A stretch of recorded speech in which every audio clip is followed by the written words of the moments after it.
D'abord, je voudrais dire que je ne veux pas banaliser le fait d'être dans une demi-finale d'un tournoi aussi relevé que l'Euro. Ça reste une grande performance. 20 équipes sont rentrées à la maison avant nous. Et donc, ça reste pour moi un objectif que j'avais assigné au coach qui a été atteint. Alors bien sûr, j'avais rêvé, et je pense que vous aussi, vous aviez rêvé, qu'on aille jusqu'à dimanche, ce 14 juillet qui semblait écrit pour nous. Ça n'a pas été possible ce soir. Ça n'a pas été possible d'abord parce que vous avez rencontré une très belle équipe d'Espagne. Et il faut lui reconnaître sa qualité. Pour le reste, je demanderai au staff de nous dire ce qui nous a manqué ce soir pour aller au bout de notre rêve. Mais je voudrais ce soir, puisque certains d'entre vous vont partir, profiter qu'on soit tous ensemble pour remercier notre coach, remercier le staff technique, remercier tous les membres du staff. C'est pour ça que j'ai souhaité que tout le monde soit là, parce qu'on est une équipe au sens large. Et je sais que tous, dans sa mission, a fait son maximum. Chacun s'est investi dans un même objectif commun, d'amener l'équipe de France le plus haut possible. Et puis vous, je voudrais aussi vous dire que vous avez fait honneur au maillot que vous portez. Encore une fois, une demi-finale, ce n'est pas banal. C'est le signe d'une équipe qui est dans le Gotha du football international. Et en arrivant dans ce dernier carré, une nouvelle fois, vous avez montré votre talent et votre engagement. Et donc je vais vous dire à tous que ce résultat, même s'il nous déçoit ce soir, il a fait honneur au football français. Et puis moi, je voudrais aussi vous dire que je suis très fier d'avoir passé ces quelques semaines à vos côtés, parce que j'ai pu voir votre engagement, votre investissement et votre désir de faire honneur au maillot que vous portez. Et pour moi, ça veut dire beaucoup. Alors maintenant, on va se séparer. Je vous souhaite à tous de pouvoir vous reposer et puis surtout de vous dire qu'ensemble, on a encore des belles pages d'histoire du football à écrire et qu'il y a plein de trophées encore à aller chercher. En tout cas, j'ai confiance en vous et je sais que dans l'avenir, avec l'unité que vous avez montrée, avec le talent que vous avez, avec la solidarité que vous avez eue durant toutes ces semaines, des trophées, on en remportera. Merci messieurs.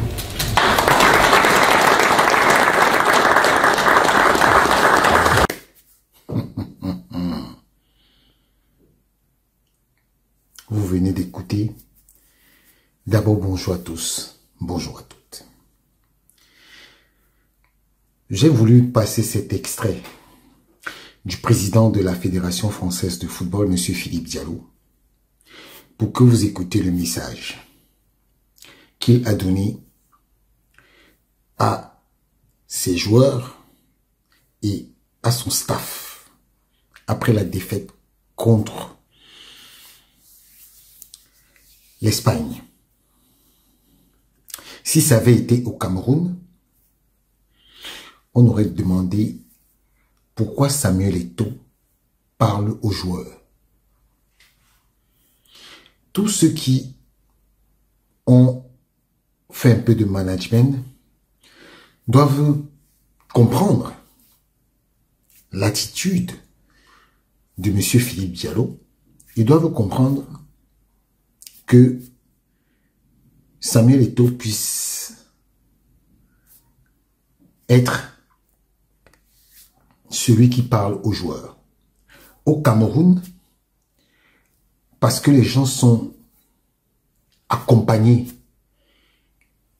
de mauvaise foi, de haine, ils veulent interdire au président de la fédération de parler aux joueurs. Vous avez vu une image après la victoire de la France contre le Portugal. Le monsieur Philippe Diallo, il était dans le vestiaire.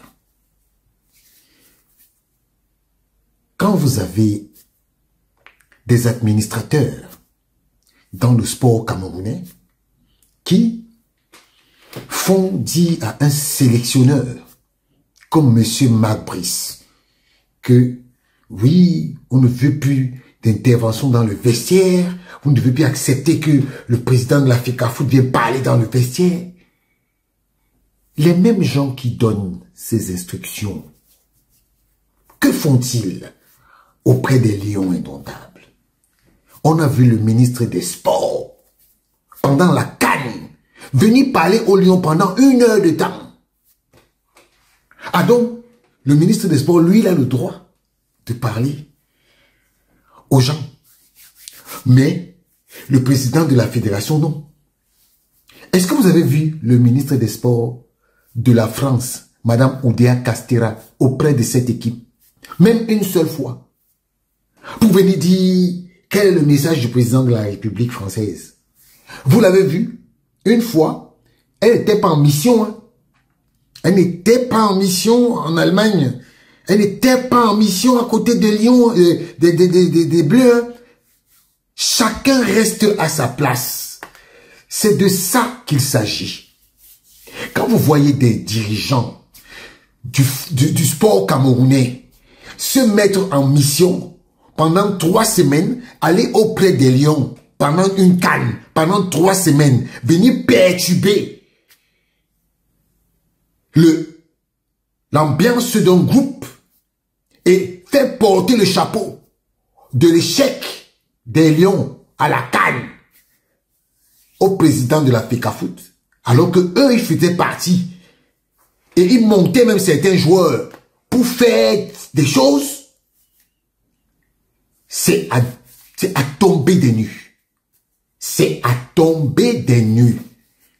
Donc, pour ceux qui aiment donner des leçons aux gens,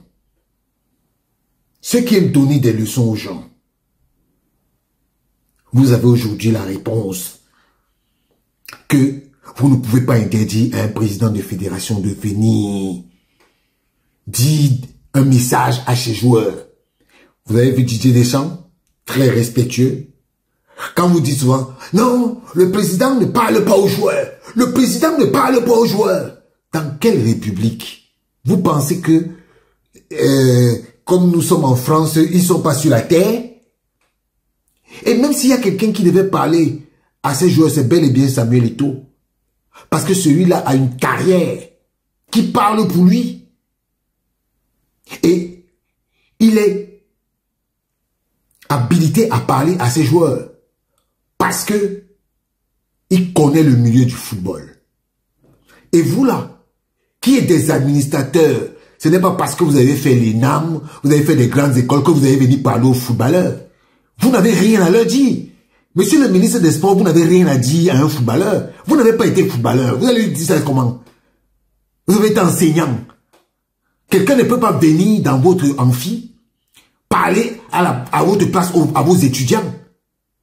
Comme vous ne pouvez pas venir parler à des footballeurs dans un vestiaire.